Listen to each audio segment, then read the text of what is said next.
हम लोगों ने फंडामेंटल राइट को पूरी तरीके से पढ़ लिया था, मतलब मौलिक अधिकार को हम लोगों ने पढ़ा था, ठीक है। अब मौलिक अधिकार को पढ़ने के बाद जो मौलिक अधिकार क्या, मौलिक अधिकार में बहुत जगह को अपवाद देखने को मिलेंगे, ठीक है। तो आज जो हम लोग मुख्यतः बात करेंगे मौलिक अधिकार के अपवाद के ऊपर बात करेंगे। देखिए, सबसे पहला आर्टिकल क्या, 31 का क, संपत्ति आदि के अधिग्रहण संबंधी प्रावधान करने वाले विधेयों से मतलब क्या करता है, सुरक्षा देता है, ठीक है। 31 का एक क्या कहता है, संपत्ति आदि के अधिग्रहण संबंधी प्रावधान करने वाले विधियों से मतलब क्या होता है, सुरक्षा देता है। और 14 और 19, ठीक है, ध्यान रखिए, यह अनुच्छेद 14 और 19, यह अनुच्छेद 14 और 19 के उल्लंघन के आधार पर विधियों की 5 श्रेणी को चुनौती और अमान्य होने से मतलब बचाता है, ठीक है। तो ये अनुच्छेद 14 और 19 के उल्लंघन के आधार पर विधियों की 5 श्रेणियों को चुनौती और अमान्य होने से मतलब बचाता है। तो 31 का कहा, ठीक है, आप देखेंगे, लेकिन फिर भी इसमें संपत्ति का अधिग्रहण किया जा सकता है।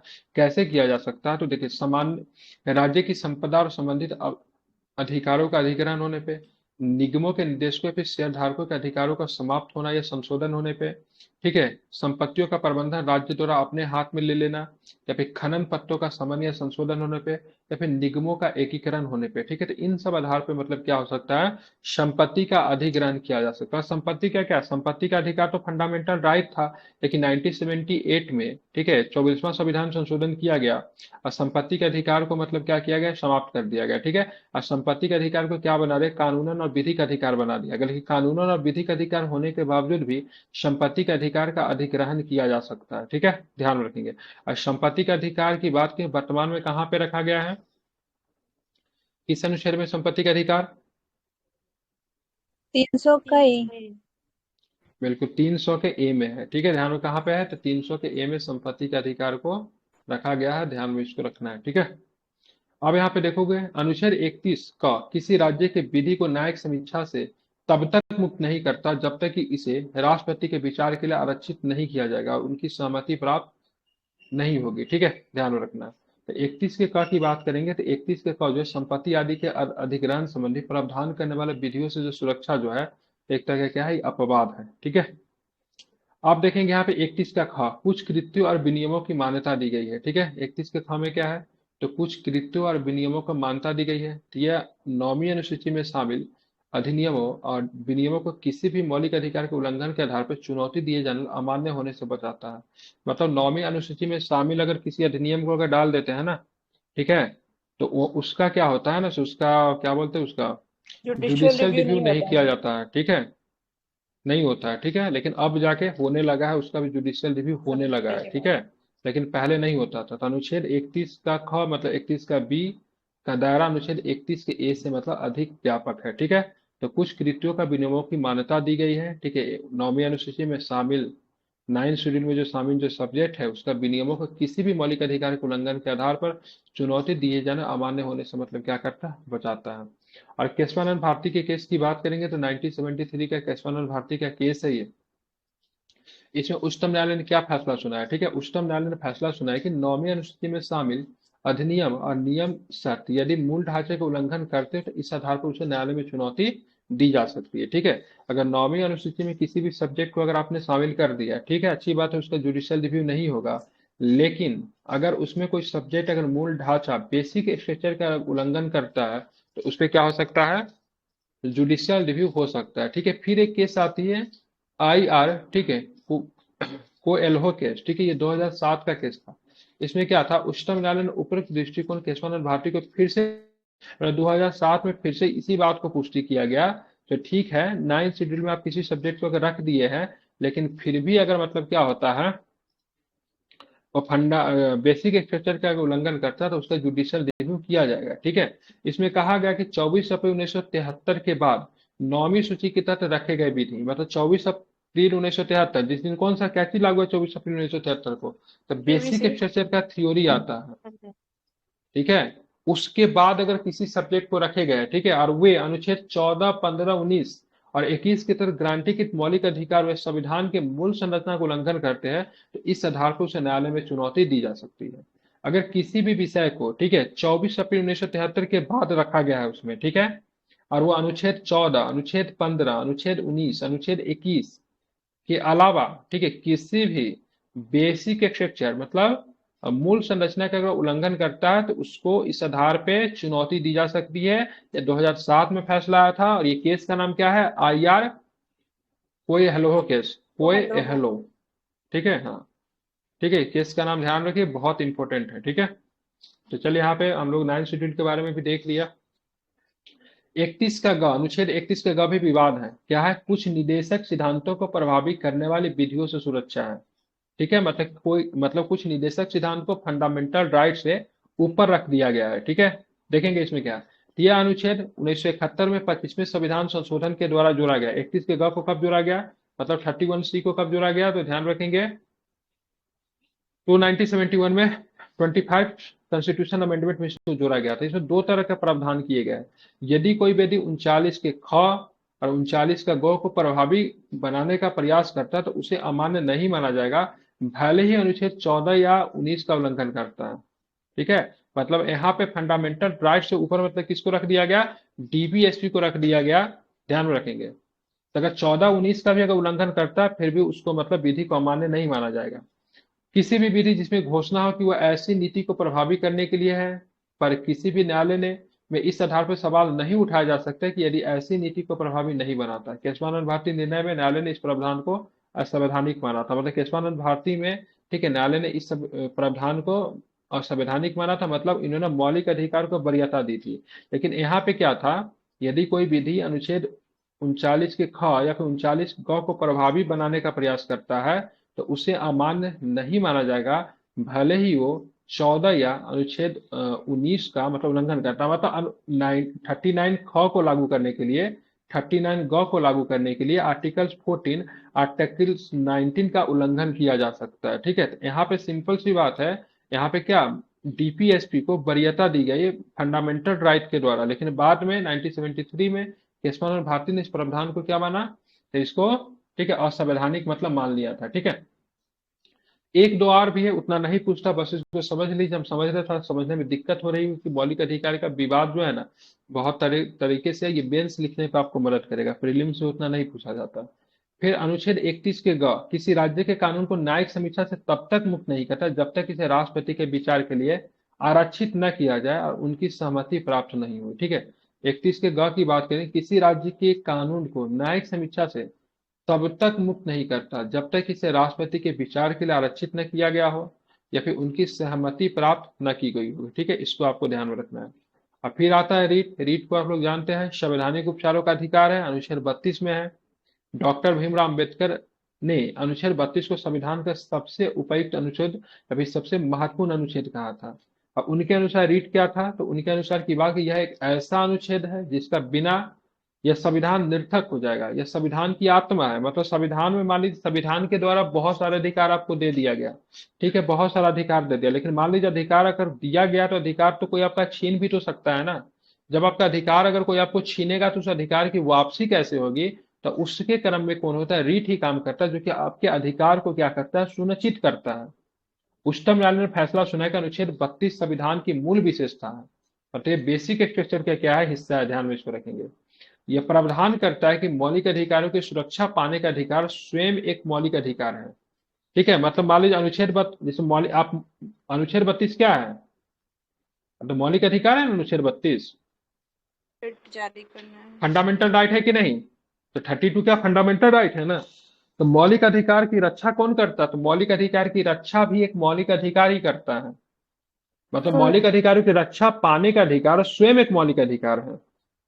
मतलब अन्य अधिकार को रक्षा करने के लिए आप जिसका प्रयोग करते हैं वो आर्टिकल 32 है, वो स्वयं में भी क्या है, तो स्वयं में भी एक फंडामेंटल राइट ही है।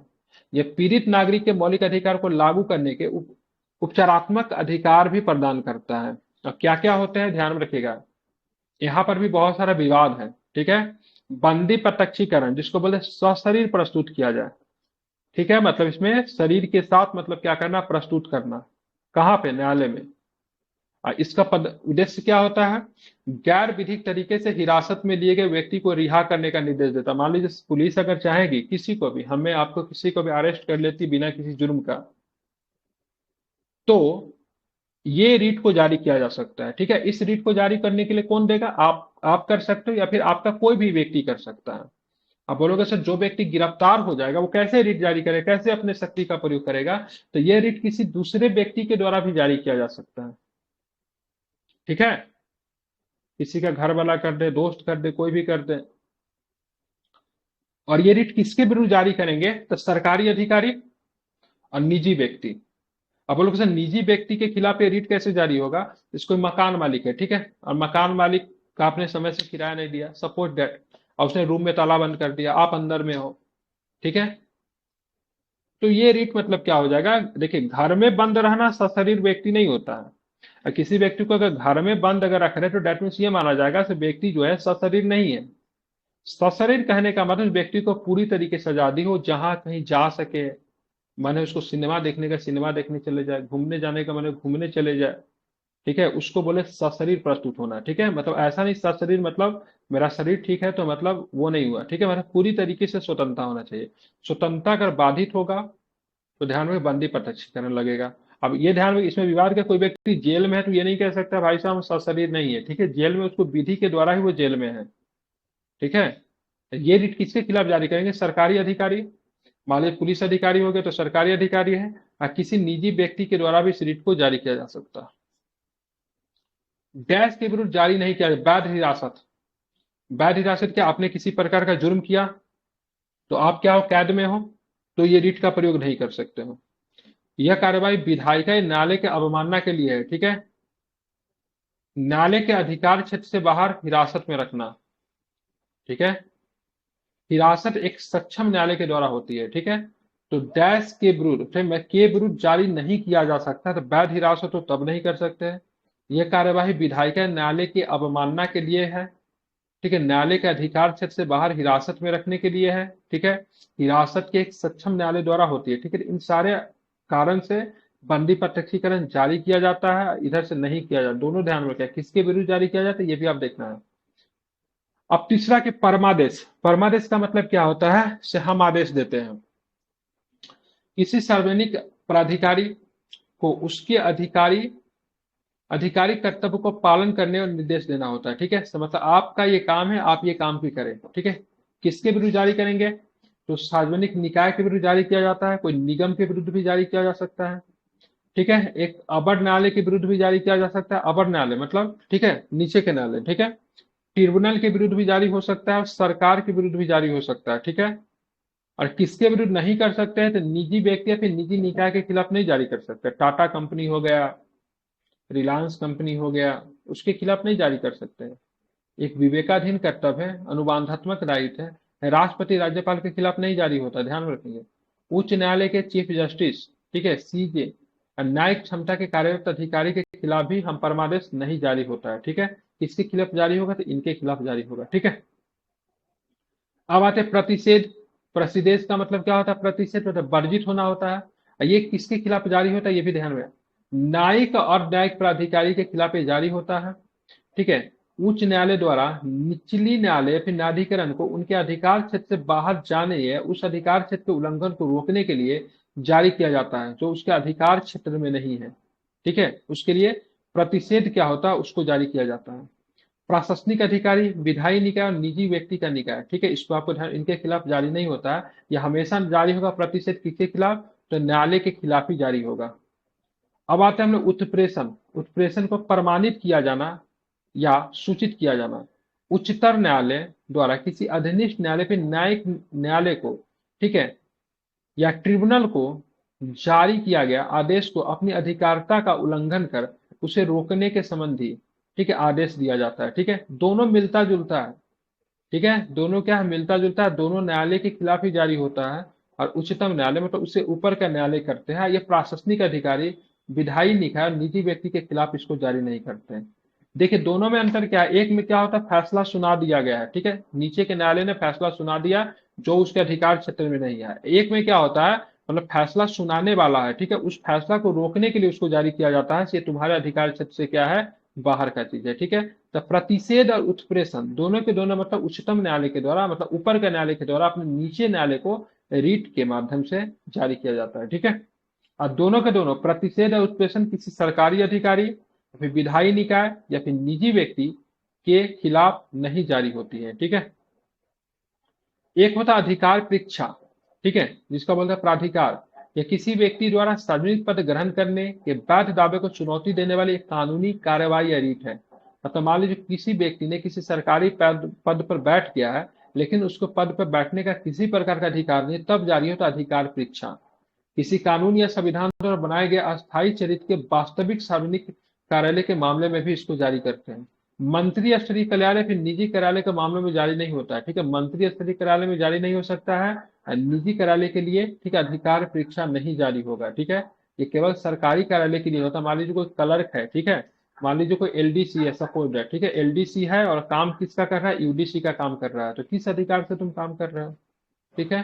तो ऐसे कंडीशन में अधिकार परीक्षा प्राधिकार जारी किया जाता है, उनसे अधिकार से पूछा जाता है किस दावे से आप ये काम को कर रहे हो, ठीक है। अब यहाँ पे देखेंगे दोनों डिलीट क्षेत्राधिकार की बात करेंगे तो एससी को भी है, सुप्रीम कोर्ट की भी है, और ठीक है हाई कोर्ट की भी है, ठीक है। तो सुप्रीम कोर्ट जो रीट जारी करता है उसके लिए अनुच्छेद 32 का प्रयोग करता है, और सुप्रीम कोर्ट और उच्च न्यायालय जो रीट जारी करता है उसके लिए 226 का प्रयोग करता है, ठीक है। रीट जारी करने के संबंध में, ठीक है, सुप्रीम कोर्ट से अधिक शक्ति की बात करेंगे तो उच्च न्यायालय के पास है। आप बोलोगे उच्च न्यायालय के पास क्या क्यों है, ठीक है, कुछ मामलों में कम भी है, कुछ मामलों में ज्यादा भी है। तो चलिए इसी को जरा हम लोग समझते हैं। रिट जारी करने का उद्देश्य केवल मौलिक अधिकारों के लिए, मतलब सुप्रीम कोर्ट अगर रिट जारी करेगी तो केवल मौलिक अधिकार के लिए ही, ठीक है। और ये जो उच्च न्यायालय जो रिट जारी करे, विधि और मौलिक अधिकार दोनों शामिल होता है, ठीक है, क्या होता है, तो विधि और मौलिक अधिकार दोनों क्या होता है इसमें शामिल होता है, ध्यान रखेंगे, ठीक है, ध्यान में रखेंगे, ठीक है। अब बात है किसके विरुद्ध जारी करते हैं, ठीक है, तो भारत के संपूर्ण क्षेत्र में किसी व्यक्ति या सरकार के विरुद्ध जारी हो सकता है, सुप्रीम कोर्ट अगर जारी करेगा था। लेकिन अगर हाई कोर्ट अगर जारी करेगा तो किसी निवासी व्यक्ति के विरुद्ध, या केवल उसके क्षेत्रीय अधिकार क्षेत्र के भीतर, उसके क्षेत्रीय अधिकार क्षेत्र के बाहर स्थित किसी सरकारी या प्राधिकारी के विरुद्ध, यदि कार्रवाई का कारण उसके क्षेत्रीय अधिकार क्षेत्र के भीतर उत्पन्न होता है तो। अब बोलोगे सर इसका मतलब नहीं समझे, देखिए, तो अगर हाई कोर्ट की बात करें, पटना हाई कोर्ट ने रीट जारी किया, ठीक है, तो केवल बिहार के लिए ही जारी हो सकता है, किसी दूसरे राज्य के लिए नहीं होगा। तो क्या उत्तर प्रदेश के लिए, उत्तर प्रदेश के किसी नागरिक के विरुद्ध जारी हो सकता है, बिल्कुल हो सकता है, लेकिन उसका संपर्क किससे हो, पटना से हो, ठीक है।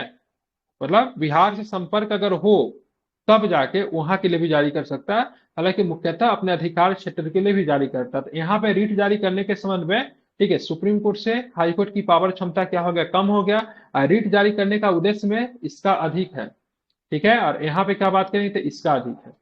अब तीसरा देखेंगे, रीट क्षेत्राधिकार का प्रयोग करने से इनकार करने का अधिकार अब लागू नहीं है, ठीक है। आप मान लीजिए इसे सुप्रीम कोर्ट नहीं मना कर सकता है ना भाई, सुप्रीम कोर्ट क्या है, सबसे उच्चतम संस्था है। अब ऐसे कंडीशन सुप्रीम कोर्ट ने अगर रीट जारी करने से अगर मना कर दिया तो व्यक्ति कहाँ पे जाएगा, अब जाए तो जाए कहाँ, ठीक है, सुप्रीम कोर्ट से बड़ा तो कोई है नहीं। तो सुप्रीम कोर्ट रीट जारी करने से मना नहीं कर सकता, लेकिन हाईकोर्ट रीट जारी करने से मना कर सकता है, क्योंकि अनुच्छेद 226 के तहत एक विवेकाधीन अधिकार है हाईकोर्ट का, ठीक है। तो रीट जारी करने से मना कौन कर सकता है, तो हाईकोर्ट कर सकता है, न कि सुप्रीम कोर्ट। हाईकोर्ट तो मना कर दिया तो चलो व्यक्ति कहां पे चला जाएगा, सुप्रीम कोर्ट चला जाएगा। लेकिन अगर सुप्रीम कोर्ट अगर मना कर दिया तो व्यक्ति कहाँ जाएगा, कहीं नहीं जा पाएगा ना। तो सुप्रीम कोर्ट मजबूर हो जाता है, वो आखिरी अथॉरिटी है और उसको इन चीजों को सुनना पड़ता है। तो सुप्रीम कोर्ट रीट जारी करने से मना नहीं कर सकता, लेकिन हाई कोर्ट रीट जारी करने से मना कर सकता है। तो ये भी कह सकते हैं रीट जारी करना हाई कोर्ट का विवेकाधीन अधिकार है, ठीक है, समझ गए ना। तो यहाँ पे क्या होगा, इसके पास अधिक पावर होगा। तो कुछ मामलों में आप देखोगे तो रीट जारी करने के संबंध में, ठीक है, फंडामेंटल राइट, सॉरी, रीट जारी करने के संबंध में हाई कोर्ट का अधिक पावर, अधिक शक्ति है, ठीक है। ध्यान में रखने के बाद किसके कंपेयर में, तो सुप्रीम कोर्ट के कंपेयर में, ठीक है। तो मुख्य फंडामेंटल राइट आप देखोगे तो 12 से लेके 35, 12 से लेके, ठीक है, 32 तक ही होता है, 12 भी नहीं कहिए, 13 से लेके 32 तक आपको फंडामेंटल राइट है। 12 में तो क्या है, परिभाषा ही दिया हुआ है राज्य का। और 33, 34, 35 आर्टिकल्स की बात की तो मार्शल लॉ और राष्ट्रीय आपातकाल से, मतलब मार्शल लॉ से थोड़ा मिलता जुलता है। अभी आप मार्शल लॉ की बात करेंगे तो आपको ध्यान में रखना है, और राष्ट्रीय आपातकाल में क्या अंतर होता है, जरा इसको भी आपको समझना चाहिए। तो मार्शल लॉ कब लगता है, मार्शल लॉ यहाँ पे इसको बोले सैनिक शासन भी कह लीजिए, ठीक है, सैनिक का शासन, इसको एक तरह से मार्शल लॉ कहते हैं, ठीक है। अब देख कब लगेगा, किसी गंभीर संकट, युद्ध या विद्रोह के दौरान, नागरिक अधिकारियों के विफल होने पे, किसी विशिष्ट क्षेत्र में व्यवस्था बहाल करना। अब यहाँ पे देखिए पूरी से मतलब एक तरह से पूरा देखेंगे, जो एक तरह से अराजकता फैल गई है, किसी प्रकार का प्रशासन नहीं, तो वहां पे क्या करना है, नागरिक के अधिकारियों के विफल होने पे, ठीक है, जो अव्यवस्था जो फैली उस व्यवस्था को फिर से बहाल करना है, पब्लिक ऑर्डर को मेंटेन करना, तो मार्शल लॉ लगाया जाएगा। राष्ट्रीय आपातकाल लगेगा कब, युद्ध में रहेगा, बाहरी आक्रमण में लगेगा, और आंतरिक गड़बड़ी को इस सशस्त्र विद्रोह, ठीक है, के कारण भारत की सुरक्षा के लिए खतरों का समाधान करना, इसे राष्ट्रव्यापी या देश के किसी विशेष हिस्से में घोषित किया जा सकता है। यह पूरे देश भर में लग सकता है या फिर किसी विशेष हिस्सा में लगेगा। ध्यान रखेंगे, ये मार्शल लॉ सरकार के द्वारा घोषित किया जाता है, ठीक है, इसमें राष्ट्रपति का किसी प्रकार की रोल नहीं होता है। सरकार मार्शल लॉ को मतलब क्या करेगा, घोषित करे। एक तरह का सैन्य विधि है, सेना का विधि चलेगा, सेना का नियम चलेगा, सेना का कानून चलेगा, मतलब पहले से जो नियम कानून जो संविधान के द्वारा बनाए गए हो, वो मार्शल लॉ के दौरान समाप्त हो जाएंगे। ये जो आपातकाल जो होता है, तो भारत के राष्ट्रपति के द्वारा आपातकाल की घोषणा की जाती है, ये भी आपको ध्यान में रखना है। अब विधि का ढांचा क्या होगा, स्ट्रक्चर क्या होगा, किस प्रकार की, मतलब संविधान के द्वारा जो अधिकार दिए गए, फंडामेंटल राइट वगैरह जो मिला गया है, वो समाप्त हो जाएगा, बिल्कुल समाप्त हो जाएगा, क्योंकि यहाँ पे सैन्य विधि चलेगी, उनका विनियमन चलेगा, आदेशों पर निर्भर करना पड़ता है, ठीक है। सेना नियम बनाएगी से आज से रात के 8 बजे से बाहर कोई नहीं जाएगा, तो कोई नहीं जाएगा, ठीक है। घर से बाहर कोई नहीं निकलेगा, तो कोई नहीं निकलेगा, ठीक है, ध्यान में रखेंगे। तो इस तरह का नियम कौन बनाएगा, सेना बनाएगा, ठीक है। अब फंड यहाँ पे क्या होता है, राष्ट्रीय आपातकाल में भारतीय संविधान और आपातकालीन प्रावधान अधिनियम में उल्लेखित प्रावधानों के द्वारा शासन होता है, मतलब आपातकाल के दौरान क्या क्या चीज होगा सब किस में लिखा हुआ है, संविधान में लिखा हुआ है। 20 21 नहीं समाप्त होगा, लेकिन यहाँ पे आपका 20 21 भी समाप्त हो जाता है, मतलब समझ रहे हैं ना। मतलब यहाँ पे सेना किसी व्यक्ति को गोली भी मार सकती है, अगर बोल दी से ठीक है से आपको आज रात में 8 बजे के बाद बाहर नहीं निकलना है, लेकिन कोई व्यक्ति 8 बजे के बाद बाहर घूम रहा है, मार्शल लॉ लगा हुआ व्यक्ति 8 बजे के बाद में घूम रहा हो, तो सेना को लगा से ये क्या है, विद्रोही है या फिर उपद्रव मचाने आया, तो सेना उसको गोली मार सकती है, ठीक है। सेना से क्वेश्चन भी आप नहीं करोगे, क्योंकि उसमें क्या लगा हुआ था, मार्शल लॉ लगा हुआ था, ठीक है। तो ये बहुत ही खतरनाक कानून है, लेकिन यहाँ पे राष्ट्रीय आपातकाल के दौरान किसी व्यक्ति को गोली नहीं मारा जा सकता, 20 21 का हनन नहीं होता, जीवन जीने का अधिकार होता है, लेकिन यहाँ पे अधिकार चला जाता है, तो मार्स ये राष्ट्रीय आपातकाल से ज्यादा खतरनाक है। नागरिक प्राधिकरण पे क्या प्रभाव पड़ता है, सेना प्रशासन और विधि प्रवर्तन के कार्यभार संभालती है। विधि मतलब विधि किस प्रकार से काम करेगी उसका कौन संभालेगा, सेना संभालेगी। नागरिक न्यायालय निलंबित किए जा सकते हैं, नागरिक न्यायालय जो होता है पूरी तरीके से क्या हो जाता है, निलंबित हो जाती है, या सेना के द्वारा आप न्यायालय में किसी भी प्रकार का, ठीक है, वो भी नहीं चला सकते हैं, ठीक है। सामान्य न्यायालय में सेना के द्वारा कुछ भी चलेगा तो सेना का अपना कोर्ट होता है, सामान्य न्यायालय में सेना के खिलाफ आप नहीं चला सकते हैं। यहाँ पे सरकारी तंत्र पूरी तरीके से समाप्त हो गया, सरकारी तंत्र कुछ नहीं काम करेगा, पूरा पावर किसके हाथों में है, तो सेना के हाथों में है। लेकिन यहाँ पे आप देखोगे सरकारी तंत्र काम करेगा, नेशनल इमरजेंसी में सरकारी तंत्र काम करता है, न्यायालय भी सामान्य रूप से काम करते हैं, न्यायालय समाप्त नहीं होता, लेकिन यहाँ पे मार्शल लॉ में न्यायालय क्या हो जाएगा, समाप्त हो जाएगा। और इसके लिए कोई निर्धारित अवधि भी नहीं है, मतलब संविधान में मार्शल लॉ के बारे में 34 अनुच्छेद में तो दे दिया है चलो मार्शल लॉ लगेगा, लेकिन इसके लिए समय क्या होगा, सेना के पास कितने अधिकार होंगे, नहीं होंगे, किसी प्रकार का कोई अधिकार नहीं, संसद के पास पावर दे दिया से तुम सोचो क्या करने वाले हो, सरकार के पास पूरी तरीके से राइट है। प्रारंभ में 6 माह के लिए लगेगा, संसदीय अनुमोदन क्या रखा है, अनुमोदन के बाद इसे अवधि के लिए आगे की अवधि के लिए बढ़ाया जा सकता है, लेकिन इसमें नहीं, एक बार लग गया तो कितना समय के लिए लगा रहेगा, लगा रहेगा, ठीक है। स्थिति के आधार पर अलग अलग विधि तक निलंबित किए जा सकते हैं, ठीक है। तो इसमें मतलब ध्यान में रखना है, कोई फिक्स नहीं है कौन कौन सा फंडामेंटल राइट आपकी जाएगी, इसमें कोई फिक्स नहीं है, ठीक है। लेकिन यहाँ पे फिक्स है, राष्ट्रपति के आदेश से विशिष्ट मौलिक अधिकारों को निलंबित किया जा सकता है, ठीक है, लेकिन 20 21 को निलंबित नहीं किया जा सकता है। परोक्ष रूप से संसदीय अनुमोदन के अधीन है, ठीक है, संसदीय निरीक्षण की बात करेंगे तो परोक्ष रूप से संसदीय अनुमोदन के अधीन है। उद्घोषणा के बाद संसद के दोनों सदनों लोकसभा और राज्यसभा से अनुमोदन की आवश्यकता यहाँ पे होती है। समीक्षा निरीक्षण की बात करेंगे तो सीमित न्यायिक समीक्षा, सैन्य न्यायाधिकरण विधिक मामलों के लिए उपयोग किए जाते हैं, ठीक है। न्यायिक समीक्षा संसद की निगरानी राष्ट्रपति को नियमित रिपोर्ट के अधीन है, ठीक है। तो यहाँ पे आप देखोगे तो नेशनल इमरजेंसी से ज्यादा खतरनाक की बात करेंगे तो ज्यादा खतरनाक क्या होता है, आपको मार्शल लॉ हो जाता है, ठीक है। हालांकि ये मार्शल लॉ बहुत ही रियल, बहुत ही रिजिड कंडीशन में लगता है, न के बराबर आपको देखने को मिला है ईस्टर्न राज्यों में कहीं कहीं पे मार्शल लॉ इनके अलग अलग रूप भी आपको देखने को मिलते हैं। भारतीय संविधान के भाग 3 के बाहर के अधिकार। तो भारतीय संविधान में भाग 3 के बाहर के अधिकार की बात करें तो इनमें कुछ अनुच्छेद है, उसको भी जरा आपको ध्यान में रखना है, ठीक है। ये फंडामेंटल राइट ही आपको लगता है, लेकिन फंडामेंटल राइट होता नहीं है, ठीक है। अधिकार है आपके, लेकिन ये फंडामेंटल राइट नहीं है। कौन कौन से बताता हूं। व्यस्त मताधिकार का अधिकार है, मतलब जिस भी व्यक्ति का 18 वर्ष से अधिक आयु हो गया, उसके पास वैध दस्तावेज है, सब क्या करें, वोट दे सकते हैं ना। तो 326 में है। तो क्या ये भी एक प्रकार का अधिकार है कि फंडामेंटल राइट नहीं है, लेकिन ये आपका क्या है, अधिकार है। 300 का कॉन्स्टिट्यूशनल एक के, बोल सकते हैं सर। हाँ बिल्कुल ठीक है, ये आपका क्या बोलते हैं उसको यार, संवैधानिक कानूनी अधिकार है, लीगल राइट, ठीक है। आप देखेंगे यहाँ पे व्यापार वाणिज्य समागमन की स्वतंत्रता है, 300 का एक में है। ये भी आपका फंडामेंटल राइट नहीं है, अधिकार है आपका, ठीक है। 300 का में क्या है, आपका संपत्ति का अधिकार रखा गया है।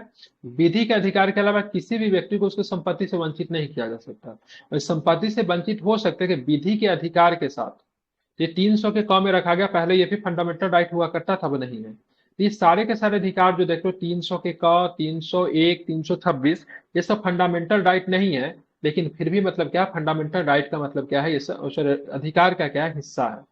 265 क्या कहता है, विधि के अधिकार के अलावा कोई भी कर लगाया या कट नहीं किया जा सकता। मतलब अगर टैक्सेस को अगर लगाना है, कर को अगर लगाना है, तो कर लगाने के लिए विधि की आवश्यकता हो गया। विधि बनाने के काम क्या होता है, संसद का विधि बनाने के काम होता है। जीएसटी लगाया गया तो सरकार खुद ही जीएसटी लगा दिया है कि उसे राज्यसभा, लोकसभा और इन सबसे पास करवा के लगाना पड़ा, ठीक है। संसद का काम आया ना, मतलब कि संशोधन करना पड़ा, ठीक है। कौन सा संविधान संशोधन, जीएसटी के लिए कितना नंबर संविधान संशोधन था, 101। ठीक है, 101 था। जीएसटी परिषद बनाया गया, 279 के ए में जीएसटी जीएसटी परिषद है। इसी का संविधान में संशोधन किया गया ना, संविधान में चीजों को ऐड तो किया गया।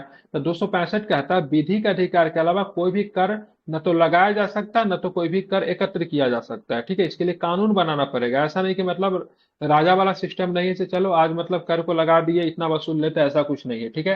तो 265, 300 के क, 300 के 301 और 326 ये फंडामेंटल राइट में नहीं है, लेकिन फिर भी आपके अधिकार की बात करता है, इसको आपको ध्यान में रखना चाहिए, ठीक है। और अब जो है सो यहाँ पे आपका फंडामेंटल राइट क्या होता है, समाप्त होता है। कल हम लोग पढ़ेंगे डीपीएसपी पढ़ेंगे, जो कि 36 से 51 तक का पढ़ेंगे। एक बार हम लोग से बस थोड़ा सा रिवीजन करवा देते हैं फंडामेंटल राइट, कोई के अनुच्छेद आप लोग से बस पूछ लेता हूँ, थोड़ा सा आप लोग बता दीजिएगा, ठीक है।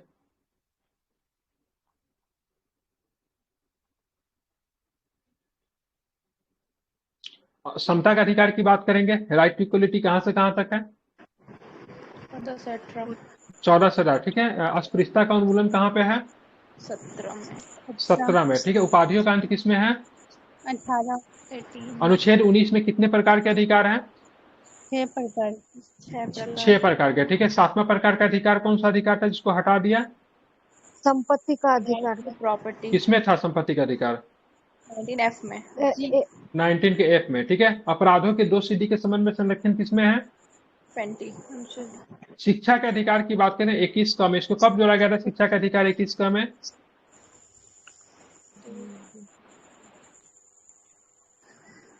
21 का को कब जोड़ा गया था, 2002 के अधिनियम 86th 2002 अमेंडमेंट में, कितना, 86th अमेंडमेंट 2002 हाँ 86 अमेंडमेंट की बात करेंगे, 2002 में इसको ऐड किया गया था, ठीक है।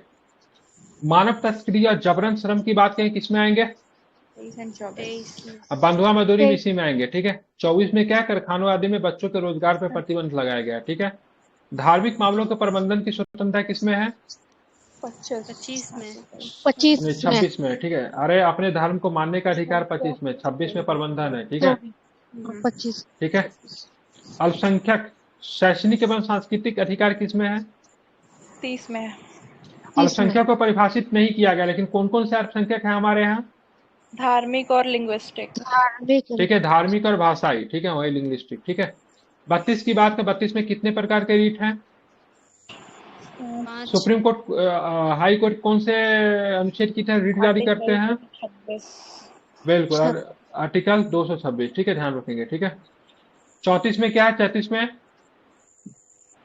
मार्शल लॉ, ठीक है। क्या मार्शल लॉ का संविधान में डिफाइन किया गया है, नहीं नहीं नहीं किया गया है, ठीक है, ध्यान रखेंगे। ठीक है, 35 में क्या है?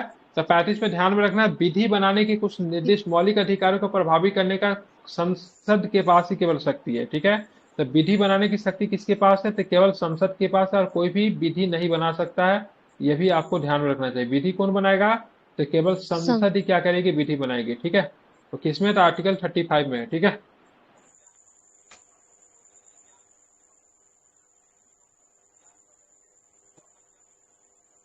विधि के समय समता कहाँ से लिया गया है? ब्रिटेन से। अमेरिकन, ब्रिटेन, ब्रिटेन से। अब विधि के समान संरक्षण कहाँ से लिया गया है? यूएस से।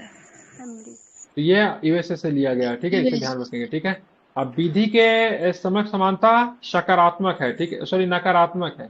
अब विधि के समान संरक्षण की बात करेंगे तो सकारात्मक है। ठीक है, यूएस वाला ध्यान मतलब रखेंगे। पॉजिटिव है और जो ब्रिटेन से लिए हैं वो नेगेटिव वाला है। हाँ ठीक है, निगेटिव वाला जो होगा वो सबको समान रूप से मिलेगा, इसलिए निगेटिव वाला सकारात्मक किसी को फेवर करेंगे तो वो पॉजिटिव हो जाएगा। ठीक है,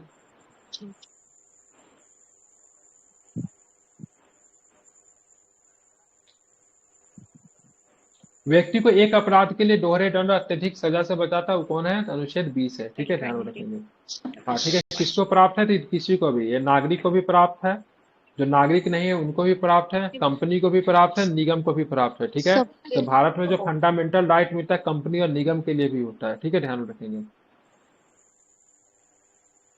चलिए, तो बाकी हो गया, बाकी इसको ध्यान रखिएगा। हम लोग डीपीएसपी देखेंगे कल के